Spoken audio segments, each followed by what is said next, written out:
as people join on, stop and say hi. It's nice to see you guys. Um, I just wanted to start today by introducing myself. My name is Elsie, and I am a holistic health coach.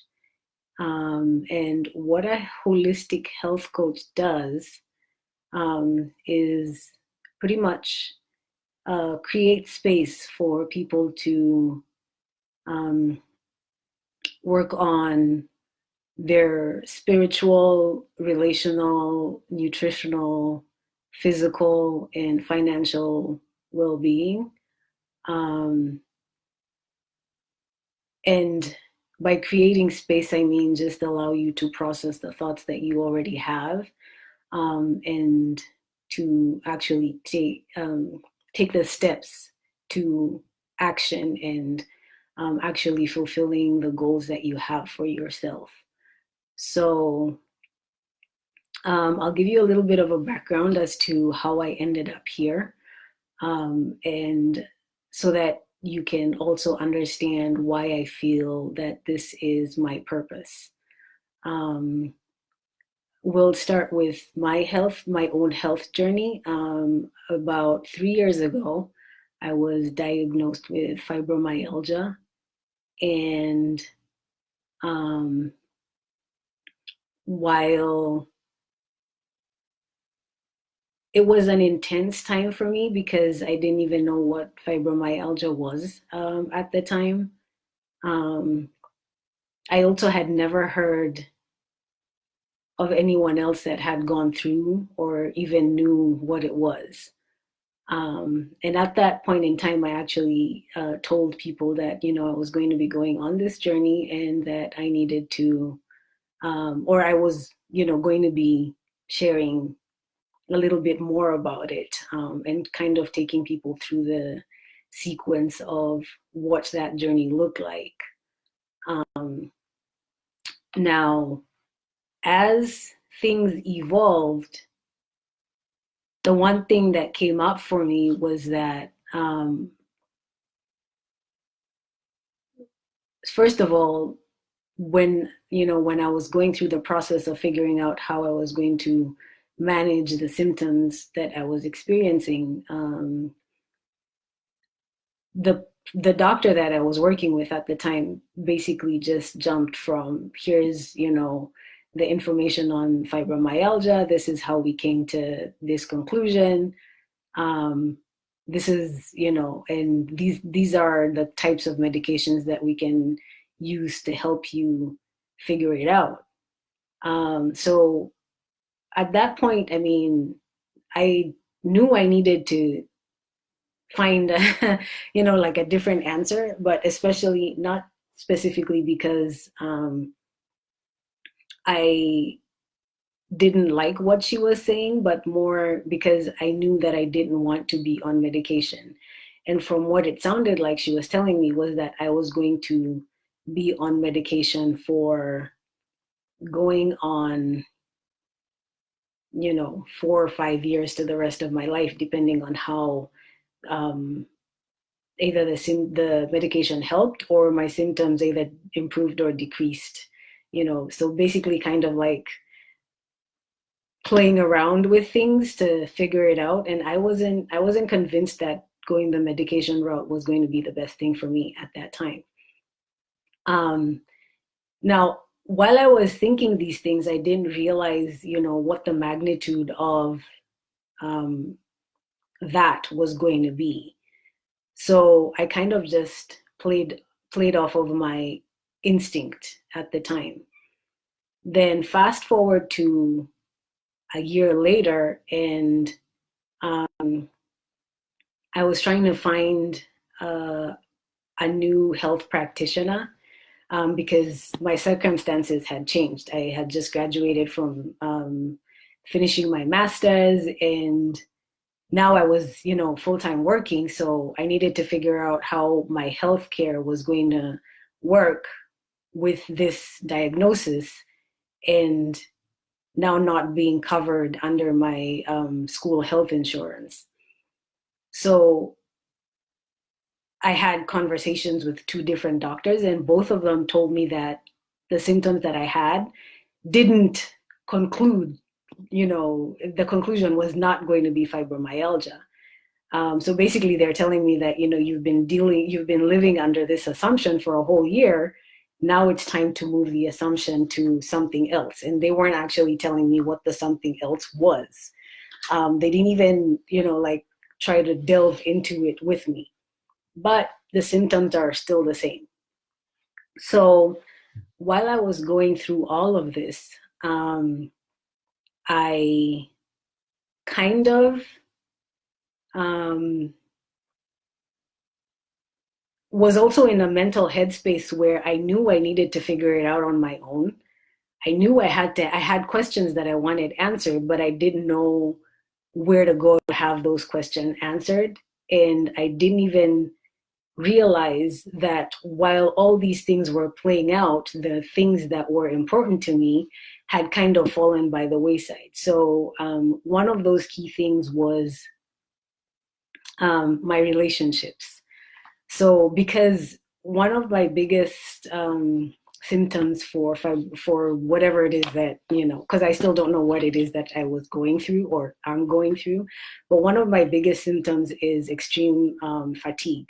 So trying to go through a 9 to 5-ish kind of job and have energy throughout the day, as it compounded, it became harder and harder to keep my energy up. So the first thing that fell on the wayside was that I didn't have a social life.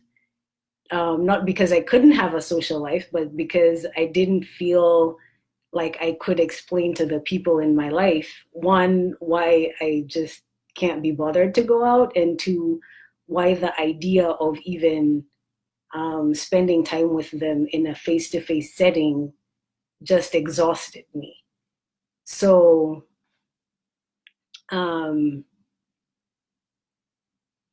that having that to deal with kind of got me to the point where I knew I needed to figure something out.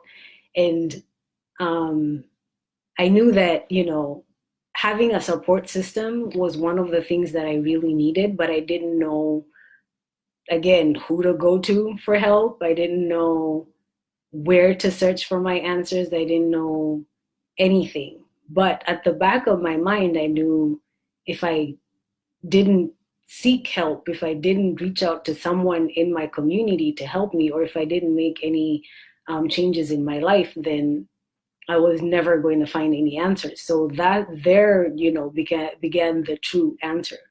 The true journey, because, the first step literally was making the decision to find the answers that I needed. And that kind of brings me to what I feel my purpose is right now. And that is making people who have similar experiences understand that being healthy doesn't need to be complicated, and having the support you need to get to your point of health doesn't need to be it doesn't need to be that challenging either. You shouldn't have to weed through tons of information to get the thing that you need to help you.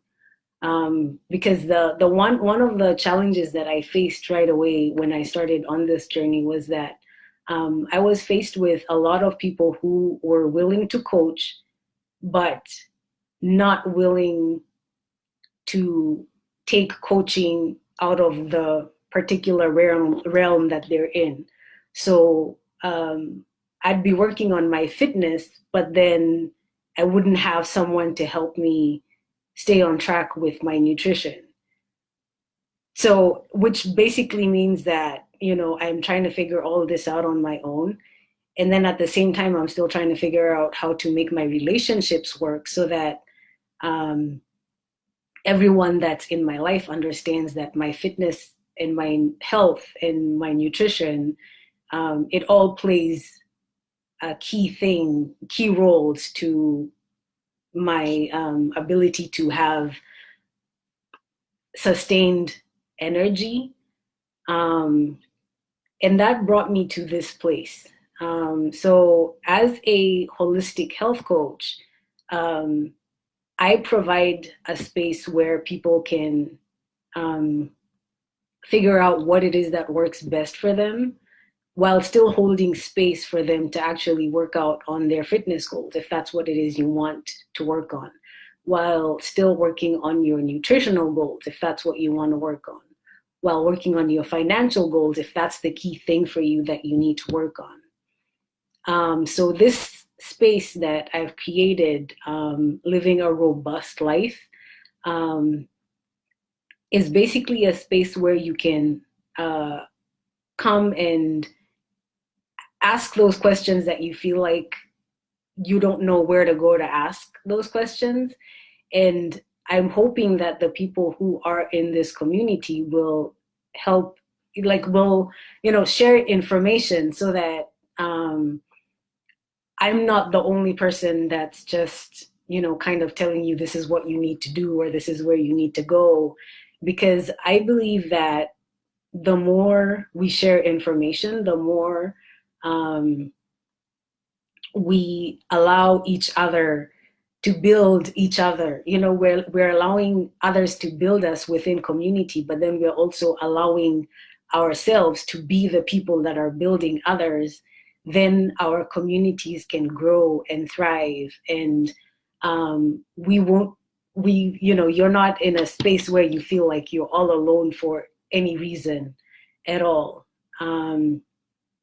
So as we go forward, that's my intention for this community. I will add the links for where you can find me on all my social spaces in the description at the end of this live. But I am on Facebook, clearly. I'm on Instagram. I'm also on Pinterest. So I share a lot of things that the information that I get on Pinterest. So I do what we call curating information so that people don't have to necessarily go do the research, spend the hours doing the research if that's not something that appeals to you. So I would like for you guys to spread the word and tell people, this is the place that you can come to have those conversations and be heard. Because I think that's also another key thing that we struggle with. Like we're telling people the things that we need, but people are not necessarily listening to us, which translates to us feeling less than or inadequate in one way or another. So this is a space where where I hope people will feel like, their needs are actually being heard, and we are working together towards getting your needs met. That being said, the first thing that I wanted to talk about in terms of health, because this is a health space, is your mindset, and kind of ask the question, do you pay attention to what your mindset is on a day-to-day? And even on a minute-to-minute basis, because sometimes we wake up and, we are rah-rah and we're raring to go, but then by like 10 a.m., someone has done something or something has happened, and automatically our outlook on the day has flipped. So from being positive to being negative. Or sometimes, you'll wake up and you're in a completely negative headspace and someone says something to you, or you read something, or you hear something, and it flips your day 100%. The reason why I'm starting with mindset is because I believe that if you are consistently in a negative headspace, you are not going to be able to stay focused on the things that you need to do to get your health in check. And again, health is blanket. Whatever it is you're trying to work on, your mindset will play a key role in helping you get to the space where um, you're achieving whatever your goal is. So, for example, I'll give you an example, something that happened to me this morning. I woke up at about 5 a.m. and I usually have water right by my bedside, and um, I put in a little bit of lemon juice in it, and then I add some vitamin C into my water in the morning. Depending on whether or not I'm working out, I will add an energy drink to it. But again, that's dependent on the day. So this morning, my goal was to transfer some of the water because I had a 3/4 way water bottle and I had another one that was all the way full. So rather than filling, putting way too much lemon juice and watering down my vitamin C, my goal was to put water into the other container, the one that has the less water. And while I was doing this, the cover for the container with the large amount of water, it moved. So the water spilled.